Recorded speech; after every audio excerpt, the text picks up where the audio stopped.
Hello students, कैसे हैं आप सब। मैं डॉक्टर विमल विदुषी आपके लिए आपके जो पहले से जो टॉपिक चल रहे हैं उसके साथ नेक्स्ट सीरीज जो है उस टॉपिक्स की लेकर आई हूँ। That is principles of curriculum construction. इसको शुरू करने से पहले आप सभी को एक रिक्वेस्ट करती हूँ कि अगर आप मेरी वीडियो को लाइक करते हैं, पसंद आती है, तो please do like, share and subscribe. और एक इम्पॉर्टेंट इंफॉर्मेशन आपको बताना चाहती हूँ कि after the end of the video आप सभी फ्री पीडीएफ नोट्स जो हैं यहाँ से डाउनलोड कर सकते हैं। तो this is one of the advantage for you people. हाँ जी स्टूडेंट्स, हम जब करने जा रहे हैं प्रिंसिपल्स ऑफ करिकुलम कंस्ट्रक्शन, इसको करने से पहले एक ब्रीफ सी भूमिका आपको इसके बारे में बताती हूँ, क्योंकि पिछले वीडियो में हमने करिकुलम क्या होता है, करिकुलम की क्या इम्पोर्टेंस है, उसको हमने पूरा डिस्कस किया था। इस पर्टिकुलर जो टॉपिक है इसके अंदर हमने प्रिंसिपल्स लेने हैं करिकुलम कंस्ट्रक्शन के। पर उससे पहले करिकुलम क्या होता है फिर भी एक बार थोड़ा सा ब्रीफ में आपको बताना चाहती हूँ।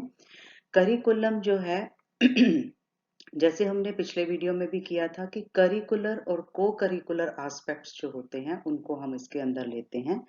पर जनरली जो है करिकुलम लिया क्यों जाता है, हमारी कंट्री जो है किसी ना किसी तरीके से, चाहे हमारा देश है कोई भी देश है, अपनी जो रिक्वायरमेंट्स हैं उनको अचीव करने के लिए, उन लोगों की एस्पिरेशंस को पूरा करने के लिए करिकुलम प्लान जो है वो तैयार किए जाते हैं। और ज़्यादातर जो हमारे समाज के लीडर्स हैं, हमारे समाज के लोग हैं, या जो हम एजुकेशन के फील्ड में जो रिसर्चर्स हैं जो वो काम कर रहे हैं, ठीक है, उसके साथ साथ जो एडमिनिस्ट्रेटर्स हैं, या इसको हम कहाँ पर, that is one of the aspect implemented by the teacher in schools. इससे एक और बात सामने आती है कि करिकुलम जो है वो, मैंने जैसे पिछले वीडियो में भी बताया था कि वो एक ऐसी धारणा है जिसको हम ये नहीं कह सकते कि एक बार बन गया तो उसके बाद दोबारा से जो है उसको बनाया नहीं जाएगा, बल्कि इसको लगातार इसके सब्जेक्ट मैटर में रिवीजन की जरूरत होती है। क्यों पर ऐसा होता है? क्योंकि लोगों के जो विचार हैं वो स्टैटिक नहीं है, वो डायनामिक हैं। आए दिन समाज में जितने बदलाव होते हैं उसके अकॉर्डिंगली इसमें बदलाव होता रहता है। और इसीलिए करिकुलम जो है उसको क्या कहा जाता है कि इसमें ऑर्गेनाइज्ड और इनफॉर्मल एक्टिविटीज जो स्कूल की जिंदगी की हैं वो सारी इसके अंदर जो है वो शामिल की जाती हैं। क्योंकि एक स्कूल को भी अगर हम चलाना चाहते हैं, एक एजुकेशन की जो प्रोसेस है अगर हम उसको चलाना चाहते हैं, तो हमें जरूरत क्या चीज की है कि हमें एक अच्छा करिकुलम जो है वो उसकी जरूरत पड़ती है। ठीक है जी। तो अब उसको जानने से पहले पहले तो हम ये जानेंगे कि करिकुलम कंस्ट्रक्शन जो है इसकी क्या महत्ता है। हमारा जो टॉपिक है प्रिंसिपल्स हैं करिकुलम कंस्ट्रक्शन के, जो प्रिंसिपल है, मान लीजिए हम करिकुलम बनाने लगे हैं तो किन सिद्धांतों को मानेंगे, पर उन सिद्धांतों को मानने से पहले हमें इसकी इम्पोर्टेंस को जानना बहुत जरूरी है। क्यों जानना जरूरी है? क्योंकि करिकुलम जो है उसको क्यों कंस्ट्रक्ट किया जाए, सबसे बड़ी बात ये एक ब्रॉडर कंसेप्ट है, ठीक है। क्योंकि इसमें अकेले स्कूल के बारे में बात नहीं की गई, बल्कि लर्नर और टीचर्स दोनों की इसके अंदर जो है वो बात की गई है। And it is also about the development of a society in general, क्योंकि करिकुलम में जो कुछ भी हम लेकर आ रहे हैं वो हमारे समाज की एक झलक सामने आती है। हमारा समाज किस तरफ जा रहा है हम उसी के अकॉर्डिंगली उस करिकुलम में बदलाव चाहते हैं। तो इसीलिए जरूरी है एक करिकुलम होना बहुत जरूरी है। दूसरी बात, हम अगर आज की इकोनॉमी देखते हैं तो करिकुलम जो है वो बहुत महत्वपूर्ण भूमिका जो है वो निभा रहा है। क्योंकि एक इकोनॉमी को कैसे हेल्प करता है, आप सोचेंगे भी इकोनॉमी किस तरीके से हेल्पफुल होती है।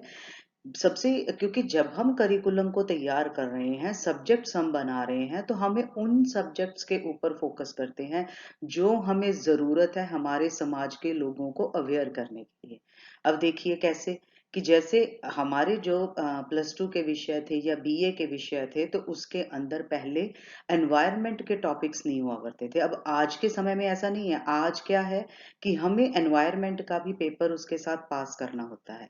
तो क्यों उसको करिकुलम का हिस्सा बनाया गया? क्योंकि हमारे समाज में जरूरत है हमारे वातावरण को बचाने की। तो उसी तरीके से रोड एंड सेफ्टी जो है वो टॉपिक जो है वो इंट्रोड्यूस किए गए। तो ये क्यों ऐसा किया जाता है? क्योंकि जो हमारा समाज डायनामिक है, हमारे देश की इकोनॉमी को हम लोगों ने स्ट्रांग बनाना है। तो हम स्ट्रांग कैसे बना सकते हैं? हम इसी तरीके से कि हमारे करिकुलम में हम उसके बारे में जाने, उन विषयों को जाने। जैसे कि हम इसमें बहुत सारे विषय हैं, जैसे पॉवर्टी है, क्लाइमेट चेंज है, सस्टेनेबल डेवलपमेंट है, जो कि पुराने समय में इन विषयों के ऊपर किसी तरह का महत्व नहीं था, पर आज के समय में इन सब विषयों पर महत्व दिया जा रहा है। क्यों? क्योंकि करिकुलम को अगर हम बनाने लगे हैं तो हमें अपने देश को जो है वो सामने रखना पड़ता है। तीसरी बात इसके अंदर आती है कि डेवलपमेंट जो प्रोसेस है, यानी कि एक सोसाइटी कैसे डेवलप होती है, उसमें सबसे इम्पॉर्टेंट बात का क्या ध्यान किया कि प्राइमरी स्कूल करिकुलम जो है वो किस लिए बनाया जाए। हम बात करते हैं कि सेकेंडरी स्कूल का करिकुलम हो, हायर सेकेंडरी का करिकुलम हो, हायर एजुकेशन का करिकुलम हो। सेम प्राइमरी एजुकेशन क्यों बनाई जाती है, या प्राइमरी शिक्षा को क्यों हमारे समाज का एक इम्पॉर्टेंट हिस्सा है? क्योंकि ये हमारे देश की नेशनल आइडेंटिटी को इंश्योर करता है। उसकी पहचान को बरकरार रखने के लिए हमें जो प्राइमरी करिकुलम है उसको बहुत ज्यादा महत्व देना पड़ता है। क्यों? क्योंकि वो हमारी ग्रोथ, हमारी इकोनॉमी की स्टेबिलिटी के ऊपर निर्भर कर रहा है। इसीलिए एक अच्छा करिकुलम जो है वो इन सब चीजों के ऊपर जो है वो फोकस करेगा। उसके बाद हम सारे जानते हैं कि करिकुलम जो है वो महत्व रोल जो है वो प्ले करता है। उसके साथ साथ हम इसमें जो हमारे एजुकेशन के जो विषय हैं, यानी कि जो हमारे स्कूल की एक्टिविटीज हैं, सब कुछ है, ये सब कुछ कंट्रोल कौन करता है? तो ये हमारा करिकुलम जो है वो इन सब चीजों को कंट्रोल करता है। क्यों? क्योंकि हम चलेंगे कैसे? क्योंकि करिकुलम अच्छा है, करिकुलम होगा तो हम आगे बढ़ सकते हैं। हमें एक सेट गाइडलाइंस मिलती हैं, हमारे एम्स और ऑब्जेक्टिव्स जो हैं वो इसके जरिए क्लियर होते हैं। और हमारी जो टीचिंग लर्निंग प्रोसेस है, जो हमारे स्कूल के उद्देश्य हैं उसके अकॉर्डिंगली ही चलते हैं। तो ये सबसे अच्छा जो है वो मेजर रोल जो है वो हमारा करिकुलम जो है वो प्ले करता है। इसके बाद हम आते हैं कि हमारा जो करिकुलम है इसके प्रिंसिपल्स क्या हैं, क्या सिद्धांत हैं। सबसे पहली बात, करिकुलम का अर्थ क्या है, मैं ये बताना चाहती हूँ कि curriculum means all the planned activities, जिनको हम योजनाबद्ध तरीके से कुछ क्रियाओं को करते हैं, and experiences which are available to the students under the direction to the school. यानी कि जो एक ऐसी स्टूडेंट्स को हम डायरेक्शन प्रोवाइड करते हैं जो हमारे स्कूल के अंदर दी जाती है। और दूसरी बात, it is the sum total of good learning experiences, यानी कि जो हमारे लर्निंग एक्सपीरियंसेस हैं उन सब का जोड़ है। और किन चीजों को करने के लिए? हमारे एजुकेशन के जो गोल्स हैं उनको अचीव करने के लिए। तो इसीलिए करिकुलम क्यों कंस्ट्रक्ट करना चाहिए?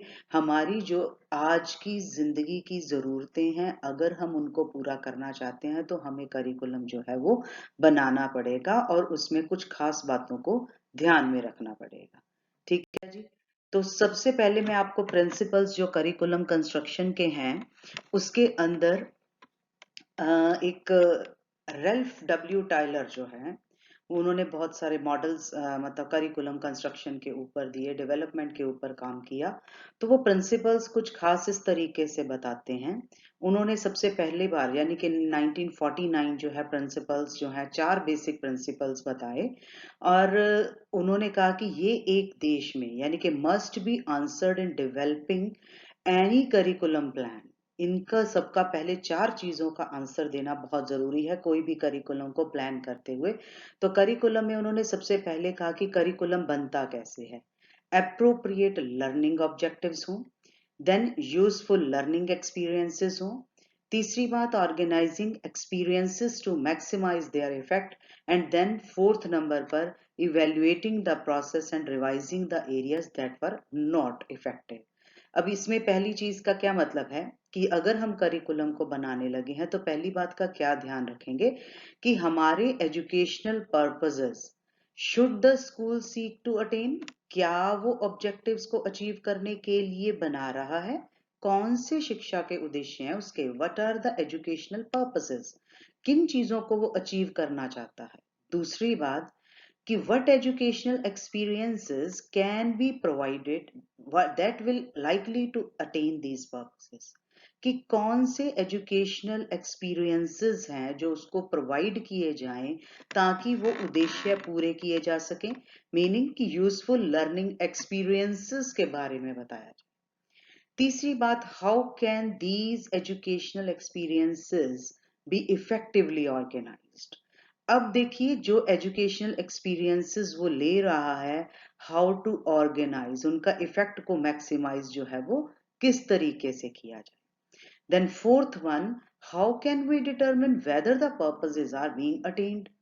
अब हमने क्या करना है कि हम कि कैसे डिटरमिन करें कि जिस चीज के लिए उस पर्टिकुलर ऑब्जेक्टिव को बनाया गया है, क्या वो उद्देश्य अचीव हो रहा है, उसी काम के लिए ही बना हुआ है। तो वो कहते हैं जब हमने प्रिंसिपल्स बनाने शुरू करने हैं तो इन 4 बातों का ध्यान जरूर रखा जाए जब हम प्रिंसिपल्स बनाएं। उसके बाद नेक्स्ट जो आते हैं, principle of totality of experience.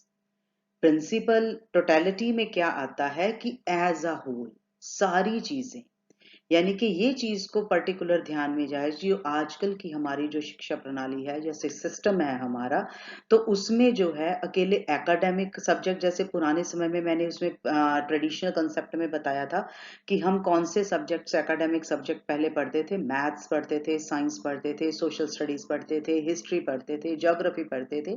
तो ये ट्रेडिशनली पढ़ाए जाते थे। बट आज के समय में नहीं, जब हम करिकुलम अब बनाने लगे हैं तो इसमें किन चीजों का, टोटलिटी ऑफ एक्सपीरियंसेस को काउंट करेंगे जो एक प्यूपिल रिसीव करता है थ्रू मैनी फोल्ड करिकुलर, को curricular and extra curricular activities. यानी कि जो हमारी क्लास के अंदर भी हो रही हैं, क्लास के बाहर भी हो रही हैं, और कुछ पर्टिकुलर जो स्टूडेंट जो है वो एक्स्ट्रा करिकुलर एक्टिविटीज के जरिए जो है वो अचीव कर रहा है, तो उन सबको शामिल करना जो है वो जरूरी है। देन नेक्स्ट आ जाता है principle of child centredness. Child centredness का मतलब क्या हुआ कि बच्चे के केंद्रित जो है वो प्रिंसिपल को ध्यान में रखना चाहिए कि हमारी शिक्षा हम किस तरीके से तैयार करें, हमारा जो करिकुलम कैसे तैयार करें कि उसमें बच्चे को ध्यान में रखा जाए। किन चीजों को ध्यान में रखा जाए कि पहली बात, जो उसकी नीड्स हैं उनको ध्यान में रखा जाए, उसका इंटेलेक्चुअल लेवल, मेंटल लेवल उसको ध्यान में रखा जाए, उसकी एज को ध्यान में रखा जाए, करिकुलम की तैयारी इस तरीके से की जाए। ऐसा ना हो कि वो अगर बच्चा जो है वो 8 साल का बच्चा है और करिकुलम हम 12 साल के बच्चे वाला उस बच्चे से तैयार करवाने की, उस बच्चे के ऊपर डालने की कोशिश कर रहे हैं, तो ये चीज नहीं होनी चाहिए। यानी कि करिकुलम क्या सेटिस्फाई करे, बच्चे की फिजिकल, इमोशनल, सोशल नीड्स, सभी जरूरतों को वो पूरा कर रहा हो। ऐसा ना हो कि फिजिकली जो है वो उसको स्ट्रांग बना दे बट इमोशनली वो वीक हो जाए, ऐसा करिकुलम नहीं होना चाहिए। सोशल नीड्स के अकॉर्डिंगली बनना चाहिए ताकि वो जब उन करिकुलम को, कोर्स को कंप्लीट करे, उसके बाद समाज में रहते हुए वो समाज में उस तरह से काम कर सके, उसको सेल्फ सफिशिएंसी हो। देन बच्चे की जो नेचर है उसके अकॉर्डिंगली उसके क्या मोटिव्स हैं, उन चीजों को प्राइमरी जो है वो कंसिडर किया जाए।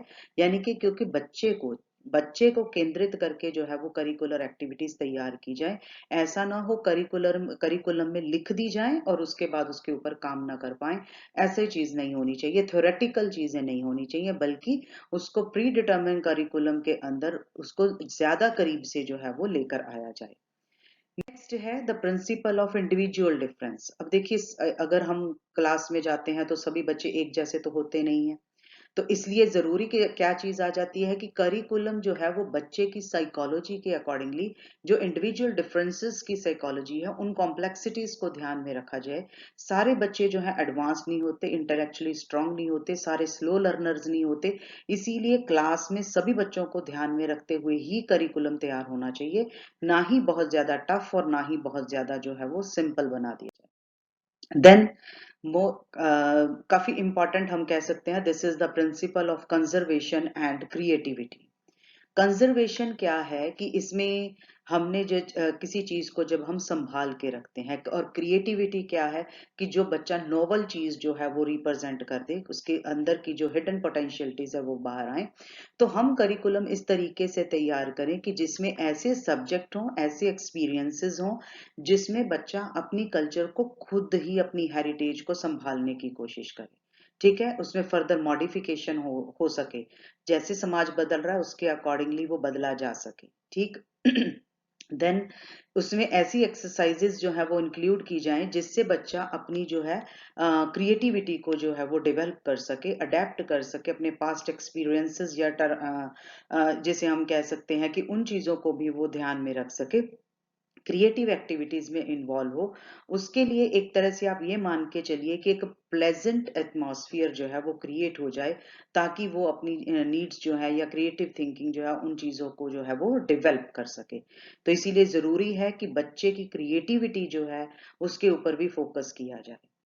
देन प्रिंसिपल ऑफ इंटीग्रेशन, ये बहुत महत्वपूर्ण बात बन जाती है कि जब हम करिकुलम को तैयार करने लगे हैं, ऐसा नहीं है कि मुझे जो पसंद आया फटाफट डाल दिया जाए, बल्कि जरूरत किस चीज की है कि मैं जो टॉपिक ले रही हूँ क्या वो इंटीग्रेट कर रहा है दूसरे के साथ, क्या जो चीजें हमारी पहले सब्जेक्ट के अंदर चल रही हैं उस स्टेज के अंदर, ऐसा तो नहीं वो 6th क्लास में चल रही हैं और 7th में जाके उसकी कोई रेलेवेंस ही ना रहे। यानी कि वो इंटीग्रेट करना चाहिए। सब्जेक्ट्स ऐसे लॉजिकली या साइकोलॉजिकली अरेंज किए जाएं जिससे उसका इंटरेस्ट डेवलप हो। अगर हमने इंडिया का कंसेप्ट 6th क्लास से शुरू किया है, तो वो 10th क्लास तक अगर कंटिन्यूटी में जाता है, उसके सब पार्ट्स उसके साथ उसको इंटीग्रेट करते हैं, तो वो करिकुलम जो है वो सक्सेसफुल माना जाएगा। अगर वो रिलेशनशिप ही नहीं बन रहा, तो वहां पर जो है वो करिकुलम इनइफेक्टिव हो जाएगा।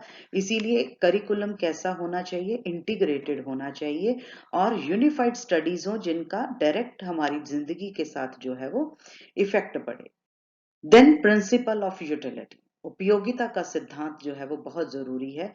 जो हम करिकुलम काम करें, जिस करिकुलम को हम तैयार कर रहे हैं, वो बच्चे को उपयोगी हो। ये ना हो कि आने वाले समय में बच्चों के लिए आउटडेटेड हो जाए। वोकेशनल सब्जेक्ट्स हम इंट्रोड्यूस करें, वोकेशन के अकॉर्डिंगली बच्चा जो है वो अपनी लिविंग जो है या लाइवलीहुड जो है उसको मतलब बढ़िया बना सके।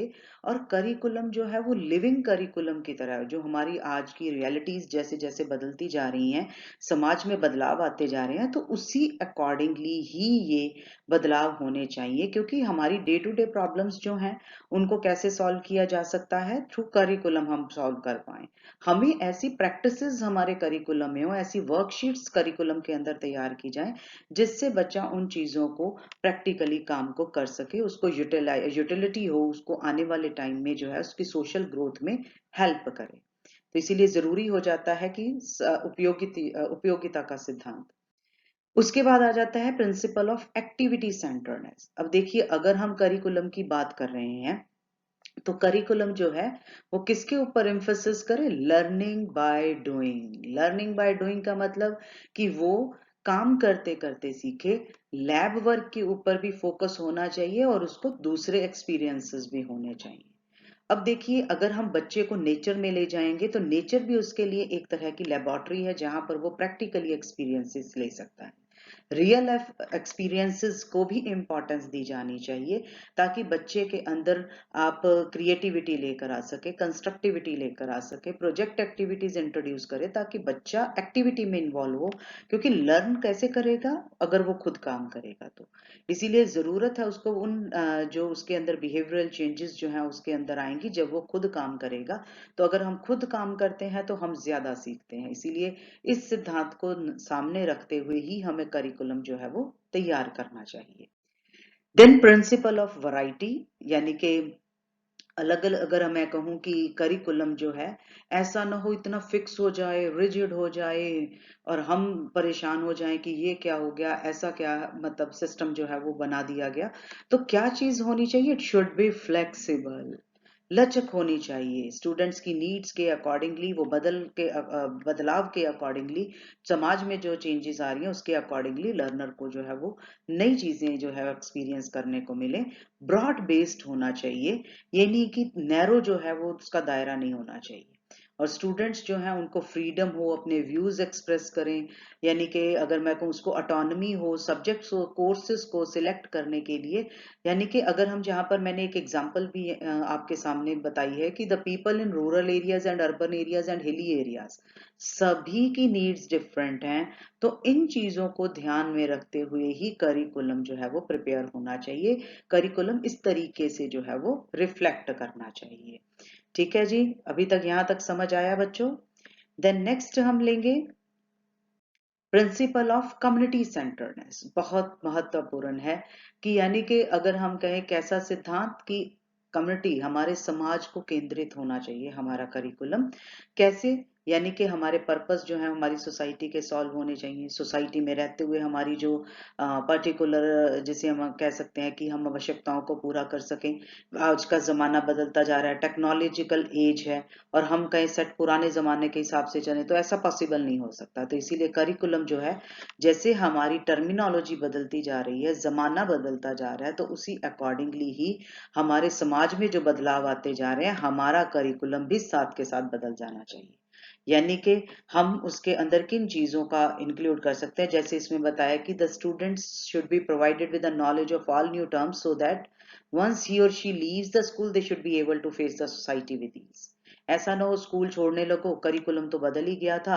जैसे ही वो समाज में आए तो उसमें बदलाव आ जाए एकदम से वो समझ ही ना पाए उन चीजों को ये हमने पढ़ा क्या था और हो क्या गया इसीलिए जैसे ज़माना बदल रहा है उसी अकॉर्डिंगली वैल्यूज़ हैं एटीट्यूड्स हैं स्किल्स हैं जो समाज के अंदर हम उन बच्चों के अंदर लेकर आना चाहते हैं तो वो रिफ्लेक्ट करने चाहिए करिकुलम के अंदर ठीक है क्यों ऐसा होना चाहिए बिकॉज सोसाइटी स्टैटिक नहीं है इट्स डायनामिक रिक्वायरमेंट्स बदलती रहती हैं समाज में चेंजेस आती रहती हैं इसीलिए करिकुलम जो है वो कम्युनिटी को ध्यान में रखते क्योंकि जैसे ही बदलाव आया सबसे पहले समाज में बदलाव आया तो समाज की में बदलाव आते ही हमारे करिकुलम को जो है वो बदलाव करना ही पड़ेगा हमें जैसे अब आज के टाइम में अगर हम कहें जैसे ज़माना बदला तो अब हमारा करिकुलम का जो पॉलिसीज हैं एनईपी जैसे नई 2020 पॉलिसी जो है वो आई है तो एक बदलाव ही हम ये इसको कह सकते हैं कि जैसे समय बदला वैसे ये बदल जाना चाहिए उसके बाद आ जाता है प्रिंसिपल ऑफ फ्लेक्सिबिलिटी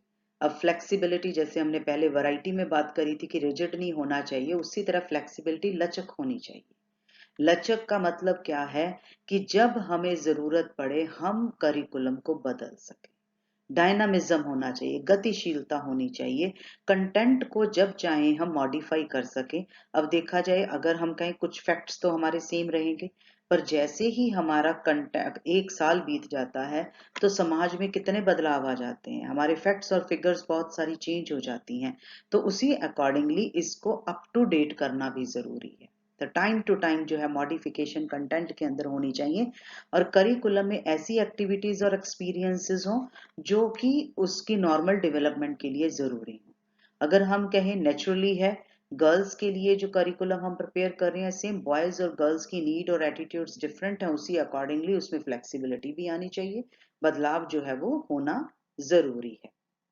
इसके बाद हम आते हैं जो कि सबको पसंद आता है principle of training for leisure बहुत ज़रूरी है पुराने टाइम के अगर करिकुलम की ट्रेडिशनल की हम बात करें तो वहाँ इस तरह का कोई सिस्टम ही नहीं होता था कि हमारा लेजर टाइम फ्री टाइम जो हमारा होता है उसको हम अच्छे तरह से यूटिलाइज कर सकें ताकि हमारा यूथ जो है वो सही डायरेक्शन में जा सके कि उनको अकेला मतलब कि लेजर के लिए भी करिकुलम तैयार होना चाहिए किस तरीके से करिकुलर को करिकुलर एक्स्ट्रा एक्टिविटीज हैं जैसे सोशल एक्टिविटीज एथलेटिक्स है स्पोर्ट्स है तो हम सेलिब्रेशन कर सकते हैं स्पोर्ट्स डे इवेंट्स कर सकते हैं ड्रामेटिक्स प्रेजेंटेशन लेकर आ सकते हैं तो इससे क्या होगा कि हमारे जो अडोलेसेंट्स हैं जो कि जिसे हम कह सकते हैं कि वो अपने इमोशंस को सोशली डिजायरेबल चैनल्स के जरिए सोसाइटी तक लेकर आ सकते हैं अडोलेसेंट्स की एनर्जी प्रॉपर यूटिलाइज होती है वो चैनलाइज होंगे और जितनी भी ये एक्टिविटीज हैं इधर फाइन आर्ट्स हैं एस्थेटिक वैल्यू के टॉपिक्स हैं